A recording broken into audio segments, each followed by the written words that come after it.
Nu, ugunspuķi tas ir baigais augs. Uzdrīkstēties pajautāt, kad liekas, ka tas viss te ir par maksu. Kā var augu tēju kaut kur vispār eksportēt? Pārsteigums, ka jūs arī Etsijā, kad Etsijā arī var tēju tirgot. Varam sākt, ja?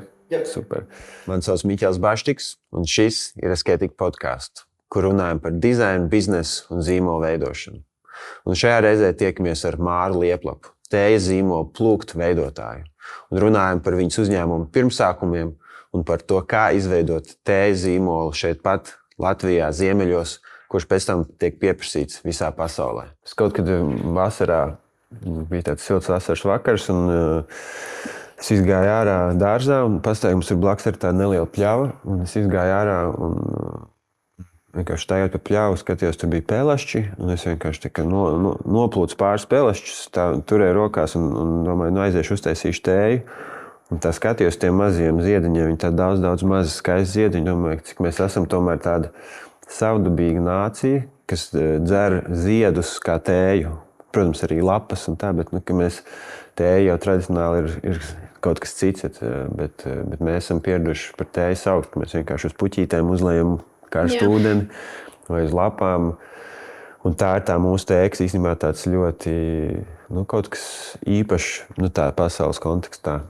Un tu esi izveidojis visu savu uzņēmumu un zīmolu tieši ap šo konceptu, kad jūs ar rokām vācat no pļavām, no mežiem tos augus, saliekat smukos maisiņos, smukās kastītēs un pēc tam izsūtat pa visu pasauli no Ņujorkas līdz Sidnejai, līdz Dienvidkorejai. Un tu to visu sāk ļoti agrā vecumā. Un tas ir tas, ko es gribētu arī šajās minūtēs ar tevi izrunāt un dabūt no tevis ārā to visu plūktu stāstu. Un varbūt tu vari iedot sākumā tādajās pirmās minūtēs vispār to, kas bija tas pirmais impulss, kad tu 21 gadu vecumā, ļoti jauna, izdomāji, ka tagad es sākšu savu uzņēmumu un uzreiz to darīšu tā kārtīgi. Jā. Ar ko lai saka? Bet droši vien ar to, ko tu sākumā jau minēji par to, ka mēs esam tāda tauta, kur paši vāc un tos augus un aplier tēju un sauc par tēju. Tas tiešām ļoti oriģināli un man liekas, ka savā ziņā tur arī slēpjas tāds plūkt stāsts un plūkt misija par to, ka mēs gribējām, lai citi zina. Mēs gribējām to parādīt ar tādu lepnumu, ka ir mums tāda iezīme Latvijā un vispār Baltijas valstīs kaut ko vākt. Jo tepat, teiksim, Somijā, Zviedrijā arī ir šie augi pieejami, bet viņi neprot tos izmantot. Teiksim tā, viņiem ir pieredze, kur viņi varbūt lieto šos augus, bet ne tā kā mēs. Mums tas nāk no tradicionālās medicīnas, no ģimenēm, no paudžu paudzēm, šīs zināšanas. Un tur arī mazliet plūkt stāsts, jo arī mēs esam ģimenes uzņēmums. Un plūkt stāstu mēs kopā ar mammu radījām, kad man bija 21 gads, bet mēs cenšamies to keep it in the family, savā starpā apmainīties ar šīm zināšanām, un mammas pieredze ar augiem ir vairāk kā 20 gadi. Un skaidrs, ka man kā jaunietei nebija jāsāk no nulles tādā ziņā, ka man nebija viss jāmācas no jauna par šiem augiem. Es varēju fokusēties uz to, kas man patīk, kas bija pārdošana, starptautiskā vide. Un tajā laikā, kad mēs izveidojām plūktu, es mācījos Zviedrijā un dzīvoju tur. Un tā teikt, ļoti daudz ceļoju, ļoti daudz apmaiņas programmās devos. Jo man vienmēr bija tā sajūta, ka es gribu sasmelties pēc iespējas vairāk. To, kas notiek ārzemēs, lai uz mājām vestu visu to labāko. Un tajā brīdī, kad tapa plūkt, man bija iespēja doties uz tādu kā, arī apmaiņas programmu, bet Ķīnā, kas bija pilnīgi cita pieredze, un es tur nekad nebiju bijusi Āzijas valstīs. Un skaidrs, ka esot tur nevar nepamanīt to tējas kultūru, tās viņu pārežas, kā viņi dzer tēju, kāpēc to dara. Un arī es biju aizgājusi uz vienu no šīm tējas meistarklasēm un uz tējas tirdziņiem. Un kaut kas man tajā ļoti piesaistīja, bet ne tik daudz pašā tējā, bet gan stāstā. Stāstā par to, kā Ķīnā viņi lepojas ar tēju, par to, ka tas nāk no paudzes paudzē, ka par šo kultūru zina visa pasaule. Un tad es domāju, kāpēc ir tā, ka Latvijā mēs katrs būtībā lielākoties esam lietojuši augu tēju, zinām, ka viņu var vākt, zinām, ka viņu var lietot uzturā, bet kāpēc par to nezina neviens cits? Kāpēc mēs tā kā slēpjamies un atstājam to tādam tikai vēsturei un varbūt vecākām paudzēm, bet es tiešām ticēju, ka pielietojot dizainu, zīmolu un mārketingu, prasmi stāstīt par to produktu tā, kā būtu jaunākas paudzes ieinteresētos par šo produktu, tas varētu palīdzēt uzlikt to plūkt tēju uz kartes, lai arī citi par to zinātu. Ja droši vien mums tas tik pašsaprotam liekas, ka tu domā, ka tas visiem ir tikpat pašsaprotam. Jā, to esmu ļoti daudz dzirdējusi, ka visiem tas liekas, kā var augu tēju kaut kur vispār eksportēt, kam tas ir vajadzīgs. Bet te ir jāiekāp, teiksim, tāda, piemēram, amerikāņu kurpēs, austrāļu kurpēs, kur viņiem nav šādas pļavas, kur viņiem nav šādas bioloģiskās daudzveidības, un viņiem tāda, pieņemsim, gaļbiksīšu tēja, raspodiņu tēja ir kaut kāds jaunums, pilnīgs jaunums. Ok, bet atgriežamies, tu esi tagad Ķīnā, tu izēji tās meistarklases, vai tur tev radās tā ideja, vai tu jau zināji, ka tu pabeigsi mācības un taisīsi savu uzņēmumu? Es biju savas idejas meklējumos. Es mācījos banku augstskolā inovācijas produktu attīstību, un man bija skaidrs, ka es gribu kaut ko savu, bet es nezināju, kas tas būs. Man bija svarīgi, ka tas būtu produkts, es negribēju pakalpojumu. Ja man interesē ražošana, ka tu pats vari radīt kaut kādu tādu pievienoto vērtību un kaut ko taustāmu. Un es ļoti daudz gāju uz konferencēm, braucu uz šādiem fórumiem, uz apmaiņas programmām, un līdz ar to, tā es nonācu Ķīnā. Bet es aizmirsu jautājumu. Kā radās tev ideja, ka jātaisa plūkt? Jā, esot Ķīnā, tā tējas kultūra, tas bija viens, kas uzrunāja, bet tajā pašā laikā man likās, ka es gribu kaut ko ar startup pasauli, ar inovācijām darīt, bet tehnoloģijas galīgi nav tā mana puse. Bet no startup pasaules man ļoti patika tā pieeja, ka tu testē, tu negaidi, kad produkts ir perfekts, tu viņu palaidi un gaidi, ko tad klients par to teiks. Un man šķita, ka tas varētu būt viens variants, kā es vēlētos savu produktu arī iztestēt. Un tas bija tas, ko es paņēmu no tās startup vides. Bet atgriežoties pēc tā Ķīnas brauciena uz Latviju, es uzrunāju mammu, Līgu, ka ir tāda lieta, ka es novēroju, ka Ķīnā ir tā kultūra. Dzer tēju. Dzer tēju. Un visa pasaule par to zina. Un es novēroju, ka tev taču mūsu ģimenē ir šī pieredze. 20 gadi. Vides pētniece, doktora grāds, herbologs. Viss tur ir. Un es domāju, kāpēc mēs neuztaisam savu zīmolu? Un kā māma to uztvēra? Viņa uzreiz bija gatava vai viņa mēģināja tev atrunāt? Nē. Uzreiz gatava, jo šis darbs ar augiem viņai jau bija līdz šim. Pieredze darbā ar to un taisīt tējas maisījumus, pētīt, stāstīt, mācīt citiem par to. Man likās tas tāds dabīgs solis. Un arī mums kā mammai un meitai tā ir forša sinerģija, ka es varu neteiksim tā, ka turpināt to, bet radīt savu pievienoto vērtību. Un pārāk bieži ir tā, ka kādi uzņēmumi varbūt neizstāsta, ka tas ir ģimenes uzņēmums, jo liekas, nevienmēr jaunietis grib turpināt to ceļu, bet šajā gadījumā mums ir liels prieks, ka mēs varam tā sinerģēt, ka es nāku klāt ar to savu skatījumu, bet Līga nāk ar savām zināšanām. Un, ja es stāstītu 21 gada vecumā pieredzējušiem cilvēkiem par tēju, tā iespējamība, ka man tic, ir stipri mazāka nekā, kad to stāsta Līga. Tā kā tas noteikti arī mums ļoti, ļoti palīdzēja. Un tad, kad tu izdomāji, ka mums jāsāk savs uzņēmums, vai tev uzreiz jau bija vīzija, ka tas ir jāiet eksportā, ka tas jāveido ir tāds, kāds viņš ir tagad? Jo mums jau ir dažādi tēju, zāļu tēju ražotāji ir, un katram savs tējas ir. Bet tomēr jūs pilnībā atšķirties no visiem tiem pārējiem spēlētājiem. Jā, tas bija tāds uzstādījums man pašai, ka es tajā starptautiskajā vidē jūtos ļoti labi. Kā zivs ūdenī, un es ļoti gribēju, ka mans produkts un zīmols ir saistīts ar eksportu. Man šķita, ka man šajā vidē būs vieglāk komunicēt, nekā varbūt iepazīstinot produktu Latvijā uzreiz, kur ir, būsim godīgi, tāda vīzija, tas tēls par teju līdz tam brīdim bija tāds, kāds bija, ļoti tradicionāls vai varbūt pat vecmodīgs tas produkts. Un man šķita, ka varbūt Latvijā mēs vēl neesam gatavi tādam produktam, kas varbūt premiālāks, lai gan satura ziņā tās kombinācijas jau ir diezgan līdzīgas kā citiem ražotājiem. Līdz ar to mums šķita, ja mēs varam rādīt to vērtību citviet tam produktam, mēs sākām tieši ar Ameriku, tad esot jau atpakaļ Latvijā un piedāvājot produktu šeit, būtu lielāka tā uzticamība. Okay. Cilvēki jau redzētu, ka viņš ir novērtēts citur. Tad sanāk, tu to ideju aizsākās, kamēr tu biji Ķīnā, atbrauc uz Latviju, bet tad sākāt atkal nevis ar Ķīnu, bet ar Ameriku. Paralēli mēs ļoti daudz braukājām.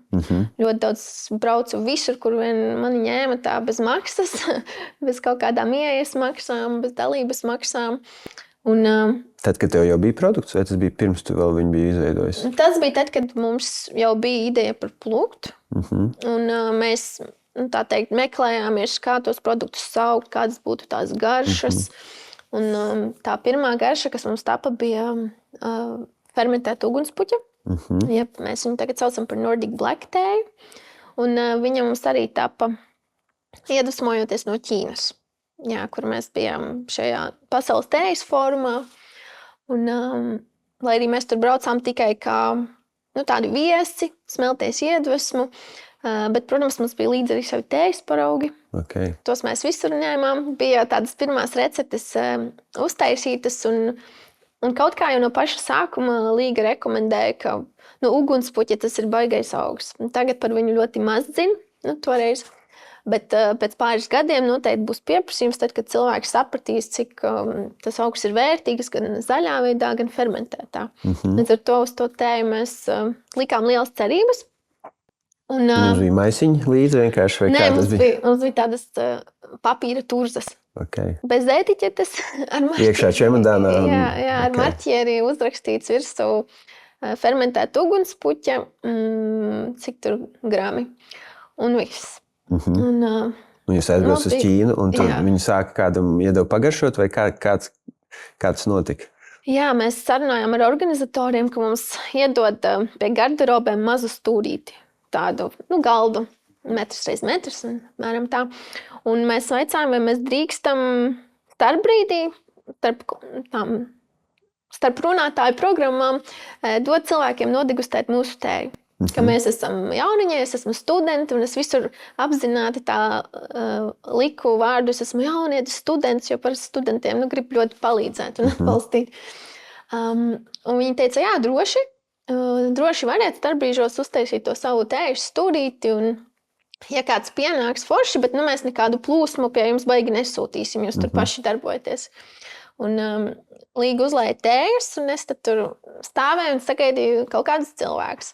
Un tie cilvēki, kas pie mums pienāca, bija no tādiem visiem zināmu pasaules tējas zīmolu tējas meistari. Tādi ļoti, ļoti, ļoti top cilvēki, kurus līdz tam brīdim es nebiju ne lasījusi, ne sekojusi īpaši tai nozarei. Bet tas, ko viņiem pateica, tas feedbacks līdz šim ir bijis tāds noderīgākais. Pastāsti, ko viņi pateica? Jā, viņi dzēra to mūsu fermentēto ugunspuķa tēju. Un viņi prasīja, kā jūs sauc, kāds ir zīmols, un mēs sakam tajā brīdī, ka vēl nav. Mēs atbraucām parādīt jums šo tēju, un jūs esat profesionāļi, varbūt ieteiksiet, ko mums kā jauniņajiem darīt. Okay, man liekas, viena labs pieturas punkts un mācība ir, ka šī brīdī tev nebija vēl ne zīmola nosaukums, ne iepakojums, tev bija viena garša līdz, ko tu maisiņā paņēmi līdz uz Ķīnu. Jā.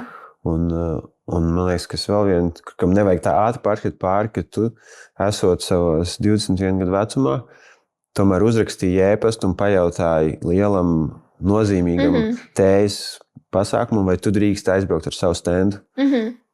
Ja tu atradi e-pastu internetā, vai kā tu ienāc prātā ideja, ka es tagad aizrakstīšu uz Ķīnu uz lielu pasākumu bez maksas, lai man iedod iespēju uztaisīt standu? Es jau biju pieteikusies braukt uz to fórumu. Kā dalībnieks? Un aizbraucot tur, es uz vietas jautāju. Es konstatēju faktu, kur mums ir tā tēja, un mēs no jums neko daudz neprasam, bet tikai atļauju. Tu aizgāji kādam klāt vai rakstīji e-pastu? Nē, es aizgāju pie tām asistentēm, kas uzrauga pasākumus, izdala tos badge un programmas. Man liekas, tā ļoti brutāli vienkārši. Jā, bet man liekas ļoti vērtīgs tāds, padoms vai mācība, kad uzdrīkstēties pajautāt, kad liekas, ka viss te ir par maksu un biļets. Un ka tas norezultējās ļoti vērtīgā feedbackā. Bet atgriežamies pie tiem tējas meistariem. Un jūs tēju? Jā, viņi degustē to tēju, un kas varbūt nav dzēruši fermentētu ugunspuķi, tad pastāstīšu, ka viņi izstāsta ļoti, ļoti tumša, ļoti melna. Un vizuāli nevarētu pateikt, ka tā nav melnā tēja. Ja? Un viņi dzer to tēju, un viņi komentē un stāsta, ka smaržo pēc herbālās tējas, pēc kaut kādas augu tējas, bet garšas ziņā ir līdzīga olunga tējai, bet tomēr vieglāka. Tā pēcgarša ir vieglāka un nav tomēr tas stiprums tik izteikts. Viņi garšo un saka, un prasa, no kurienes mēs esam. Mēs sakam no Latvijas, bet no Ziemeļeiropas, tā kā vairāk ziemeļos. Tā patika stāstīt. Un viņi saka, sauciet par Nordic Black. Visi jūs esat tā kā no Nordic reģiona, un ja izsās pēc melnās tējas, sauciet par Nordic Black. Un mums likās forša doma, un to mēs paņēmām uz mājām, un tā tapa mūsu pirmais produkts. Un tas ir jūsu populārākais produkts? Jā, tas ir tas produkts, ko mēs vienmēr bīdam pa priekšu, kā mūsu vislabāko un novērtētāko, kas tiešām ir izdevies. Un tad jūs atbraucāt mājās un sapratāt, ka ir jāsāk veidot zīmols? Jā, un tas pirmais solis tiešām bija, ka tas nāca no Līgas puses, viņi uzrunāja dizainerus, un 6 mēnešu laikā apmēram, tad mums viss bija gatavs no nosaukuma līdz zīmolam, produktu dizainiem, iepakojumiem. Un kas daudz šādā brīdī, kad tu sāģies tikai divatā, pirmais produkts un bieži vien sāk tā, kad paši sapako brūnos kartonu maisiņos ar zīmodziņu, jūs tomēr uzreiz sapratāt, ka jāsāk ir jāizdara visu kārtīgi, jāizdomā nosaukums, jāizveido zīmola, identitāte, iepakojums, visas fotogrāfijas. Kādēļ jūs sapratāt, ka tas ir jādara uzreiz tādā līmenī? Tādēļ, ka tas tirgus jau tā ir ļoti piesātināts, un mums bija skaidrs, ka mēs vēlamies izskatīties premiālāk, un ka pašas mēs neesam vispār dizaina speciālisti. Mēs negribējām, teiksim tā, iedziļināties varbūt vai līst pilnīgi jaunā lietā, kuru mēs nemākam. Mēs ļoti vēlējāmies fokusēties uz to tēju, uz tējas garšām, un es vēlējos fokusēties uz to, lai tas produkts nonāktu eksportā un tajos politikos, kur mēs gribētu būt. Tāpēc pilnīgi skaidrs, ka mēs uzticējām visu šo dizaineriem, profesionāļiem, un tas mums ļoti palīdzēja arī pašām visu salikt pa punktiem, saprast, kādēļ vispār ir vērts ieguldīties, jo, piedāvājot produktu eksportā, viņš nevar būt tieši tāds pats, kā mēs viņu varbūt piedāvāt Latvijā. Latvijā, kur jau ir ļoti daudz šādu, varbūt līdzīgu tējas ražotāju, iepakojumu pamatā ir vai kāda caurspīdīga, vai kādas turziņas.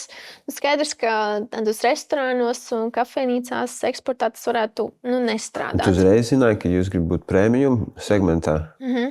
Mēs gribējām būt premiālāki un tiešām viesnīcās vai konceptveikalos, restorānos piedāvāt savu produktu.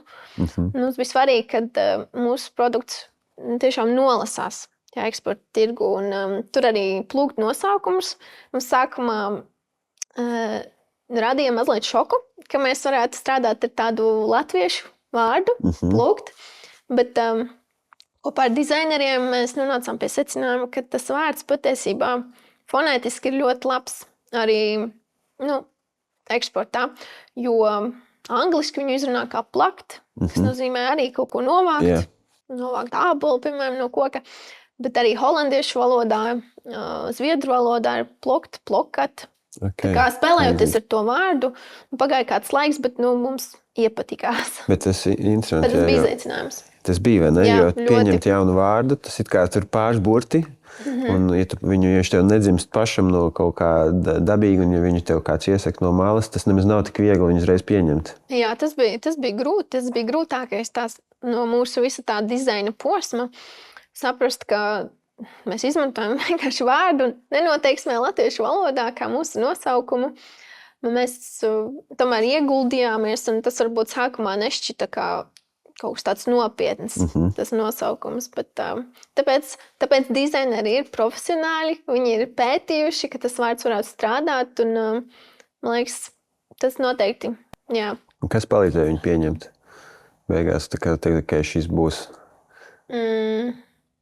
Tā kā dizaineri? Nē, to vārdu, kad jūs viņu dzirdējāt. Un, tas pamatojums. Jā, tas pamatojums. Fonētiskais, jā. Bet arī tas nebija tā, ka uzreiz, rītdien sakējam, tomēr bija kaut kāds laiks vai vajadzīgs? Mēs panēsājām, mēs pamēģinājām vēl vienu nosaukumu. Mēs pa to laiku bija jau gatavi iepakojuma maketi. Mēs sadrukājām gan ar vienu nosaukumu, gan ar otru. Okay. Un tad turēt viņus priekšā tas palīdz? Ļoti tas palīdzēja, un arī mēs ņēmām uz izstādēm. Abas divas? Jā, un prasījām. Okay. Prasījām, ko cilvēki par to domā, kā viņi izrunā. Un es arī ļoti daudz saviem studiju biedriem ārzemēs sūtīju. Paraugus, sūtīju bildes, sūtīju balsziņas. Prasīju, lai viņi pasaka, ieraugot šo vārdu plūkt, kā viņi izrunātu, ko viņi padomātu. Un tie varbūt liekas visi tādi sīkumi, bet tas ļoti palīdz tajā sākuma posmā. Tas nozīmē, ka tu testēji viņu, tad, kad tev viņš bija. Tu viņu gan vizuāli testēji, gan sūtīji fonētiski, gan izbraucāt pēc pasākumiem. Okay. Un tad, kad jums bija nosaukums, dizains jau bija gatavs un visu fotogrāfijas jūs uzreiz pieteicāt sevi ar top dizaineriem, ar top fotogrāfiem.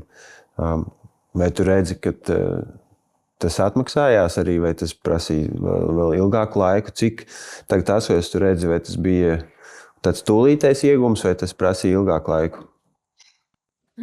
Tas bija tūlītais iegums, es teiktu, jo tas mums deva tādu drošību, ka tuvākos 5 gadus mēs esam ļoti skaisti prezentēti, un vismaz viena lieta, kas mums ir mūsuprāt izcili uztaisīta. Tas ir dizains un zīmols un nosaukums un tas stāsts. Un tas mums deva drošību, ka mēs varam tagad fokusēties uz to ražošanu un izpildīt to pamatlietu. Mēs esam ražotājs tējas, mēs neesam paši dizaineri vai tā. Bet tas noteikti atmaksājās, jo tas ir pirmais, ko ierauga. Un īpaši jauns zīmols, kad mēs esam, par mums vēl neko nezinu, tad tas produkts iet mums pa priekšu visu laiku. Tu minēji par to stāstu, un arī to, ka tev bija jāsaprot, ko stāstīt, tad, kad tu uz eksportu raksti. Vai tu atceries, kas bija tas pozicionējums, kā tu pieteici, jo ir jau vēl citi prēmijumi tējas zīmoli pasaulē, un tu vairs nekonkurē tikai šeit Latvijā, bet ar visas pasaules prēmijumu tējām. Kas bija tā viena rindkopa vai tas stāsts, ko tu laidi uz āru, un kas uzrunāja cilvēks, ka viņi paņēma teica, labi, mēs gribam nolistēt plūkt arī savā sortimentā? Jā. Tā latviski tas būtu... Mēs esam premium ziemeļu tēju zīmols, ilgtspējai, labsajūtai un skaistumam. Skaistumam vai dizainam, man liekas, mēs pat rakstījām. Un nākamais teikums bija rokām plūkts un bioloģiski certificēts. Tā kā tie ir tādi atslēgas vārdi, kurus mēs izmantojam joprojām, bet tagad vēl klāt nācis ir bez kofeīna. Okay, ja tu jūti, ka tas ir kaut kas, ko pieprast cilvēki? Tas ir svarīgi, jā, cilvēkiem. Vismaz zināt. Jo tas, ko īstenībā mēs pamanījām, kad veicām to pašu savu izpēti par citiem zīmoliem tēju, mēs redzējām, ka viņi varbūt līdz galam nav caurredzami. Tā komunikācija ar klientu nav pilnīgi atklāta. teiksim, par to pašu iepakojumu, par maisiņiem, kuri var saturēt plastmasu. Neviens to tā neraksta uz saviem iepakojumiem. Mēs gribējām būt tādi atklāti, mēs gribējām rakstīt, ka mūsu maisiņi ir tomēr kompostējami. Jā, ka tas bija pārsteigums, jo jūs maisiņi izstāst ļoti no prēmiju materiāla. Tā gan arī tā kā tāds audums, bet īstenībā viņas ir tur ielikt kompostu kaudzē un viņi sadalās. Un, man liekas, arī ļoti ekskluzīvi tomēr tas, ka tiešām tās katra lapiņa un ziediņš, viņš ir rokām novākts savvaļā, nevis izaudzēts lielās audzētavās, bet kāds cilvēks gājis pa pļavu un meklējis to konkrēto. Jā, daudz cilvēki gājuši pa pļavu un meklējuši. Jā, man liekas, tas tiešām vienlaicīgi, ka tas ir bioloģiski certificēts. Man liekas, tās divas grūti savienojums lietas, kad it kā tev ir vajadzīgi standarti, lai tu varētu mērogot un tas būtu regulēts, bet pašā laikā jūs ļoti paļauties to, kā savvaļā tas augs izaug gadu no gada, un kur viņš būs šogad, viņš nebūs iespējams nākamgad. Jā, tas savā ziņā arī rada to ekskluzivitāti, jo mums ir, teiksim, katru gadu tās ražas augu nav pilnīgi vienādas. Tad mums ir jābūt radošiem. Mēs uztaisam kādu tējas maisījumu, tad tas ir no šajā gadā pieejamiem augiem. Un varbūt, ka pēc 2 gadiem šādu tējas maisījumu nebūs. Tas kļūst gan ekskluzīvs, tas maisījums. Jā. Tā kā, protams, mums ir tāpat ugunspuķa un fermentētā ugunspuķa tējas, kuras mums ir lielā apjomā un tās diezgan droši būs arī turpmākos gadus ievācamas. Tādas delikātākas, kā gaļbiksīta, pelešķis, viņas mainās gadu no gada. Tās mēs izmantojam mazākā daudzumā un tējas maisījumos, piemēram. Okay. Jums ir produkts, kurš ir savvaļā ievākts ar rokām, tradicionāls, bet zīmols jums tomēr tirgojās e-komercijā, tirgojās Etsijā. Kā ir tas, kad jūs sākāt sev pieteikt un joprojām tirgojat, vai tas ir primāri tiešsaistē, tas ir caur Instagram, Etsiju un mājaslapu, vai tas ir fiziski izplatītāji veikali dažādās pilsētās. Kā tu redzi tādu izmēru zīmolu, kā jums vispareizāk skatīties to tieši? Pašā sākumā mēs mēģinājām būt visur. Visur, kur var, to starp mazos veikalos, kādās kafejnīcās, restorānos, bet jau no paša sākuma mums bija e-veikals. Tas ir jārēķina pirms 6 gadiem, apmēram, kad mēs sākām. Tad pats pirmais mums bija e-veikals. Arī, kad produkti vēl nebija, mēs bijām vienkārši izveidojuši, safotografējuši tos dizainus un norādījuši, ka drīzumā gaidāms, bet lai cilvēki vismaz redz, kas tad ir gaidāms, kādi produkti. Un pēc tam jau, kad mums bija jau pieprasījums, jo cilvēki kaut ko zināja par plūkti, tad mēs samazinājām to mazo veikalu daudzumu, jo mēs sapratām, ka ir ļoti grūti sūtīt uz tik daudzām vietām, salīdzinoši neliels pasūtījums. Un tajā brīdī mēs sākām braukt uz izstādēm. Un izstādes ir tās vietas, kur mēs varam atrast izplatītāju. Jo izplatītājiem nav mājaslapu. Ļoti reti, kad var LinkedInā atrast. Tiešām? Jā. Vai arī ir jāzina specifiski, kā sauc to izplatītāju, jo skaidrs, ka tāds liels pieprasījums ir, visi grib atrast to iepircēju, bet izstādes ir tā vieta, kur viņi visi ir. Un tāpēc mēs arī uz turieni sākām braukt. Tā mēs vidēji braucam uz 3-4 izstādēm gadā, katru gadu. Un, lai arī liekas, tas varbūt tāds tradicionāls veids, kā atrast tos izplatītājus, bet mēs neesam atraduši neko tādu labāku. Jo tikai caur e-pastiem komunicēt tas nav tas pats. Īpaši, teiksim, Āzijā, tas mūsu Japānas izplatītājs, ar kuru strādājam jau 4 gadus. Viņš tikai šogad ir, tā teikt, sācis atvērties ar mums, sācis pats piedalīties kādos pasākumos ar plūktu stendu, ka mums obligāti pašiem nav jābrauc uz to izstādi. Tas viss prasa laiku, bet ar izplatītājiem noteikti tas darbs ir tāds ienesīgāks nekā ar daudz maziem veikaliem. Un kā tu redzi to sadalījumu starp tiešsaistē tirgot, Etsijā tirgot vai tomēr caur izplatītājiem? Es teiktu, ka tiešsaistē no mūsu pašu e-komercijas veikala ir mūsuprāt vislabākais variants. Tad mēs varam visu pārskatīt, mēs varam attiecīgi novērtēt tos savus produktus tādā cenā, kā mēs gribam. Piedāvāt klientiem kādas dāvanas, paraugus un tiešām būt droši, ka tas produkts aiziet tā, kā mēs to vēlamies. Jo kā reizēm veikalos ir, mēs aizbraucam citreiz apskatīties, kā tad iet tiem produktiem, un viņi tur citreiz ir putekļaini, kaut kur zemē nolikti, zemos plauktos, un neviens par viņiem nerūpējas. Bet tajā pašā laikā tas produkts jau nes mūsu vārdu, un mēs jau negribam būt tā redzēti.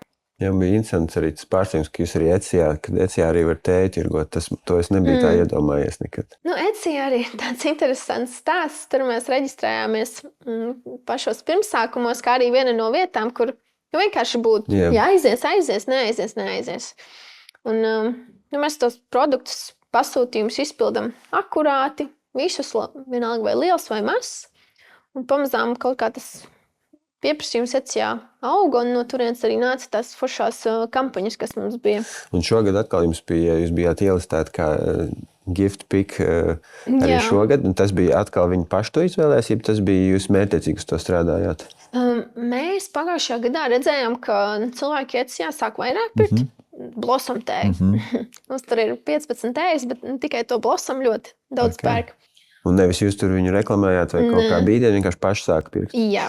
Un redzot to pieprasījumu, mēs domājam, kā mēs varam vēl vairāk uzlaboties. Un mēs uzrunājām diasporā Amerikā dzīvojušu latvieti, kurā ir arī savs mazais bizness. Un viņa teica, ka ir gatava sadarboties un varbūt var turēt stoku ar mūsu produktiem pie sevis un izplatīt pa Ameriku. Tieši tos Etsija pasūtījumus, lai ātrāk. Jā. Un tas mums ļoti palīdzēja, jo mēs varējām 1-2 darba dienu laikā piegādāt jebkurā vietā Amerikā tos Etsija pasūtījumus.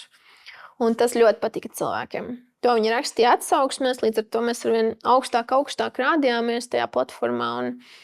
Un tad arī viens no tiem pasūtījumiem bija aktrises slepenais pirkums, un pēc tam tikai mēs uzzinājām, ka mēs esam tajā gift sarakstā un Drew Barrymores. Jā, bet šogad kā jums izdevās vēlreiz tikt atkal, vienkārši viņi izvēlējās paši, vai jūs? Šajā reizē gan viņi uzrakstīja, ka viņiem ir plāns piedāvāt mūsu produktu Naomi Osakai.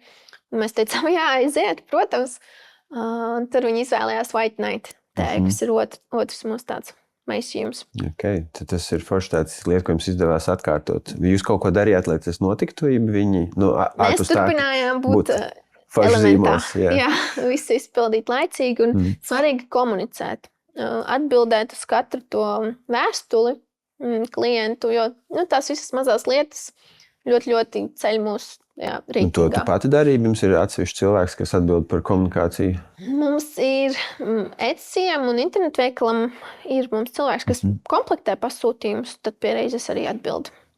Un par to vispār atbildēšanu, komunikāciju, kas ir tie kanāli un formāti, kas ir palīdzējuši to jūsu stāstu aiznest tālāk? Vai tas ir cik jūs Instagramā stāstat, vai jūs taisat kaut kādas kampaņas, vai kā to stāst, ko tagad stāstat par to, kā rokām no Latvijas savāc un fermentē un sapako pārstrādājumos maisiņos. Kā jūs to stāstu aiznest līdz pircējiem? Vislabākais stāsts droši vien esam mēs pašas. Un Līga caur tējas meistarklasēm ļoti labi iedod to sajūtu par to, kāpēc jālieto augu tējas ikdienā un parāda, cik tas ir tikai fiziski, Madona, tas nav online. Mēs braucam. Jā, arī pie uzņēmumiem un tajās pašās izstādēs, ja ir iespēja, mēs piesakamies arī, ka mēs varam uztaisīt tējas meistarklases vai lielāku degustāciju. Jo, kas ir forši tējas meistarklasēs, ka mēs varam, cilvēkam, kurš varbūt nekad nav interesējies par tēju, mēs varam radīt to pirmo priekšstatu. Un tas ir ļoti vērtīgi. Mēs pastāstam, ko katrs augs dara. Ja ir interese, kā katrs pats var uztaisīt to tēju maisījumu. Un otra lieta ir noteikti Instagrams. Ir tā mūsu vietne, kur mēs visaktīvāk darbojamies. Un arī tur mēs nolēmām jau no paša sākuma, ka liekam ļoti skaistas bildes, ļoti kvalitatīvas un strādājam ar fotogrāfiem, kuri paši lieto plūktējus un kuriem ir vīzija, kā mēs tos augus varam parādīt tādā tiešām elegantā, ekskluzīvā veidā. Un arī uz visiem mūsu iepakojumiem ir attēlots herbārijs. Un tas arī ir mūsu piedāvājums tam, kā cilvēki var pēc tam dabā atšķirt šos augus. Okay. Ka nav obligāti jāliek caurspīdīgos plasmasas maisos, kur redz tēju, bet kura izbalē, bet mēs varam nokomunicēt ar šiem herbāriem grafiski. Grafiski. Tu minēji arī, ka jūs braucat jau vairākus gadus uz Tallinas kafijas festivālu. Jā. Tas ir mūsu favorīta pasākums. Kur jūs esat vienīgie, kas piedāvā tēju? Jā. Tas bija apzināti vai kā jūs Tas ir apzināti. Un mums ir ļoti foršas attiecības izveidojušās arī ar organizatoriem. Un mēs katru gadu tā ar humoru piekodinam, vai mēs varam šogad arī būt vienīgais tējas zīmols. Kaut kā tā līdz šim, kafijas cilvēki saprot, ka var arī tēju. Jā, jo kas notiek kafijas festivālos, tur ir arī dažādi kafijas čempionāti, degustācijas ļoti, ļoti daudz. Un cilvēks jau nevar bezgalīgi daudz to kofīnu. Un pēc tam čempionātiem vienmēr pie mums ļoti daudz nāk. Tie paši kafijas baristas vienkārši, kā saka, atšķaidīt to buķeti, mazliet vairāk uzņemt šķidrumu, mazliet mazāk kofīnu. Un tāpēc mums liekas tā labs variants braukt uz vietām, kur mēs esam vienīgie tējas zīmoli. Jā, nevis starp 500 dažādiem tējas zīmoliem, bet vienīgie kur mums starp ir jāskaidro, ka mēs neesam Āzijas tēja, bet herbālā, un tas atkal cits stāsts. Bet vai jūs esat apsvēruši līdzīgi, kā ir, ja tu esi kafijas grauzdētājs, tad tev ir savs coffee shops. Vai jūs esat arī domājuši, ka jūs esat tējas ražotājs, ka jums ir laika, bet arī savas tējas vietas dažādās pilsētās? Esam, jā, mēs ļoti gribētu tējas salonus. Kam būtu jānotiek, lai tas notiktu? Kam būtu jānotiek? Droši vien būtu jāmeklē kādi investori un līdzgaitnieki, kuri palīdz to īstenot. Okay.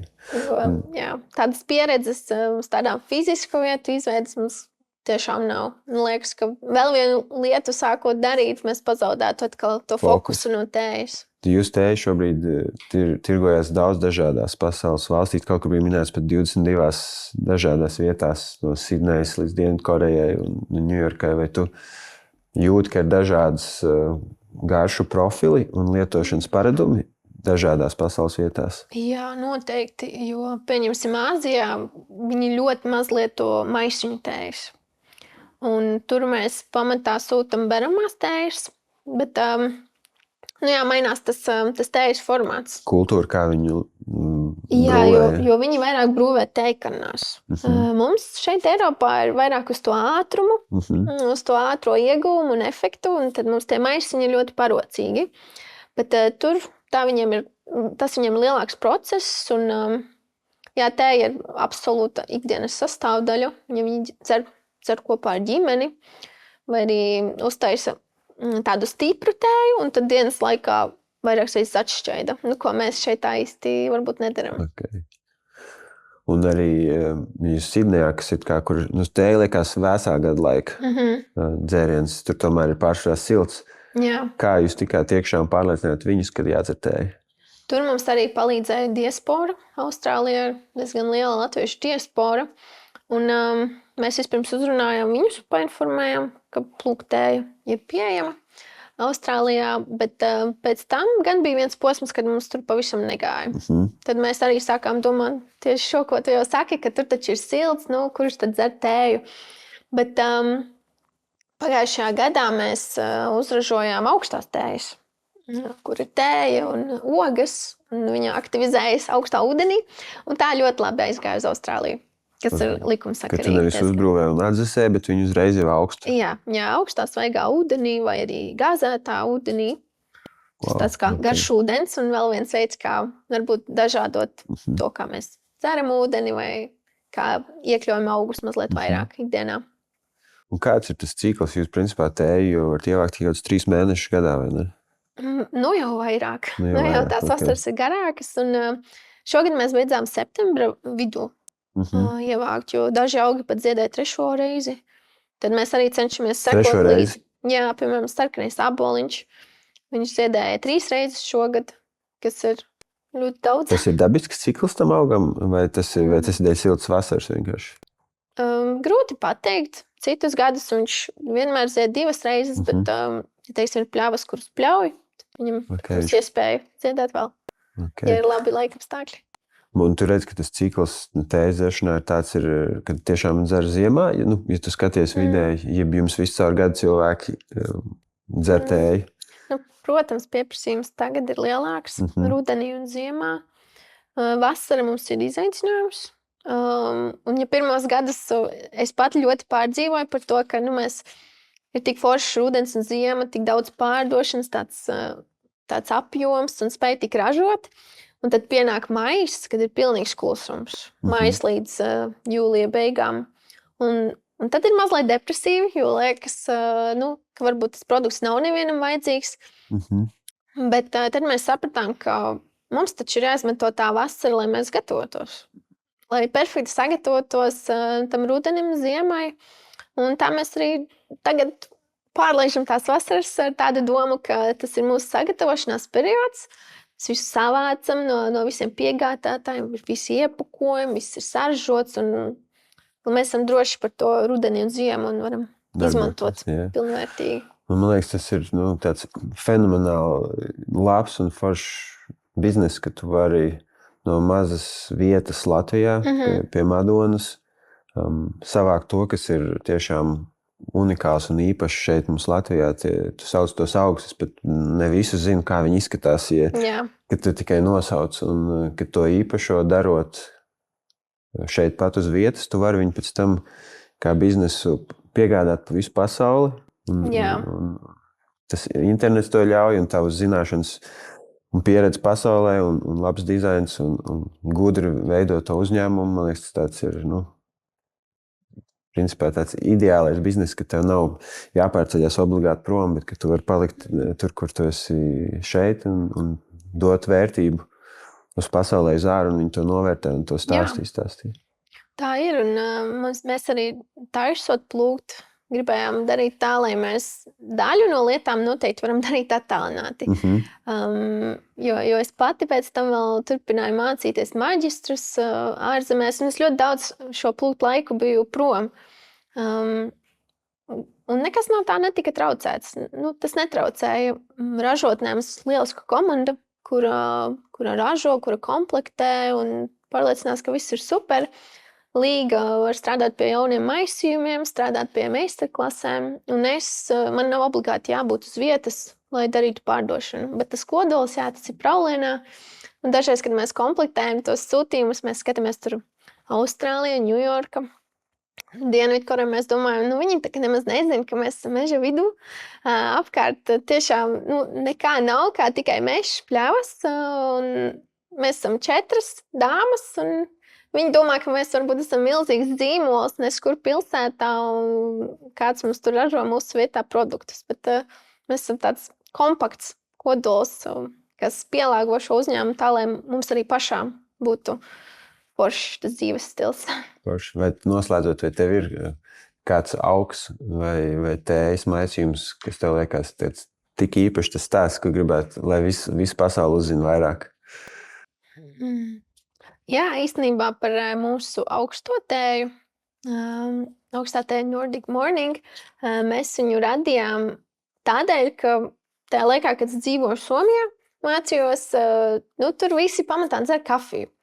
Un man bija tā doma izpētīt, kā tad varētu tiem somiem palīdzēt dzert vairāk tēju, vai vismaz noskaidrot, kādēļ tas tā vēsturiski ir.